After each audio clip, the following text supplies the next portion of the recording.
Hi friends, welcome back to our channel. AP ICET 2025 counselling అనేది జరుగుతుంది కదా. ఈరోజు సీట్ అలాట్మెంట్ అనేది జరుగుతుంది ఈవినింగ్ 6 లోపల.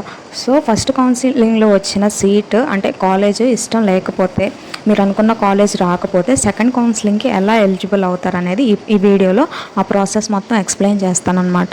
ముందుగా మన ఛానల్ని లైక్ చేయండి, షేర్ చేయండి, సబ్స్క్రైబ్ చేసుకోవడం మాత్రం మర్చిపోవద్దు. ఇంకా వీడియోలోకి వెళ్ళిపోదాం. ఫస్ట్ కౌన్సిలింగ్లో సీట్ అలాట్మెంట్ అయింది, బట్ నేను అనుకున్న కాలేజ్లో సీట్ రాలేదు. ఏం చేయాలి అంటే, మీకు ఫస్ట్ కౌన్సిలింగ్లో ఏ కాలేజ్లో అయితే సీట్ వచ్చిందో ఆ కాలేజ్లో మీరు రిపోర్టింగ్ అనేది ఫస్ట్ ఇవ్వండి. ఫస్ట్ రిపోర్టింగ్ అనేది చేయండి అన్నమాట. ఏ కాలేజ్ అయినా రానివ్వండి, ఫస్ట్ రిపోర్టింగ్ చేయండి. డాక్యుమెంట్స్ అన్నీ తీసుకెళ్ళండి. మీకు అక్కడ కౌన్సిలింగ్ జరిగేటప్పుడు మీకు టీసీ కూడా ఒరిజినల్ది తీసుకోరనమాట. మీకు కన్ఫామ్గా ఆ కాలేజ్లో జాయిన్ అవుతాము అంటేనే మీకు ఒరిజినల్ టీసీ అనేది తీసుకొని మీకు సీట్ అనేది అలాట్ చేసుకుంటారనమాట. లాస్ట్ టైం నేను కౌన్సిలింగ్ ప్రాసెస్లో నేను ఫేస్ చేసిన ప్రాసెస్ అంతా మీకు ఎక్స్ప్లెయిన్ చేస్తున్నాను అనమాట. మీరు ఒకవేళ సెకండ్ కౌన్సిలింగ్కి వెళ్ళాలి అంటే సో మీ సీట్ని అనేది హోల్డ్ చేసుకోండి. ఒక లెటర్ అనేది రాయిస్తారనమాట.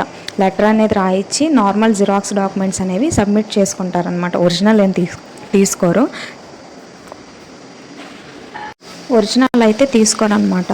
సో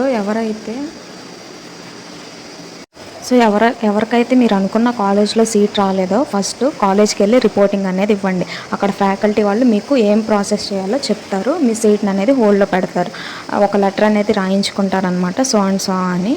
ఆ తర్వాత మీరు సెకండ్ కౌన్సిలింగ్కి ఎలిజిబుల్ అవుతారు. సెకండ్ కౌన్సిలింగ్లో కూడా వెబ్ ఆప్షన్స్ ఇస్తారు. అట్లాగే స్పెషల్ కేటగిరీ స్టూడెంట్స్ ఉంటారు కదా, ఎన్సీసీ స్టూడెంట్స్, వాళ్ళకి సెకండ్ కౌన్సిలింగ్లో ఎలిజిబుల్ అవుతారు. ఆ ప్రాసెస్ అనేది నేను నెక్స్ట్ వీడియోలో అప్లోడ్ చేస్తాను అనమాట.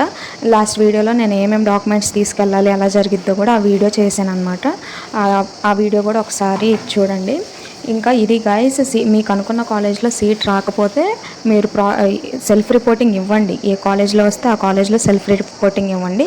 మాకు ఈ కాలేజ్ ఇష్టం లేదు, నెక్స్ట్ కౌన్సిలింగ్లో వేరే కాలేజ్ పెట్టుకోవాలనుకుంటే మీ సీట్ అనేది హోల్డ్ చేస్తారనమాట. సో అండ్ సో ప్రాసెస్ అనేది ఉంటుంది.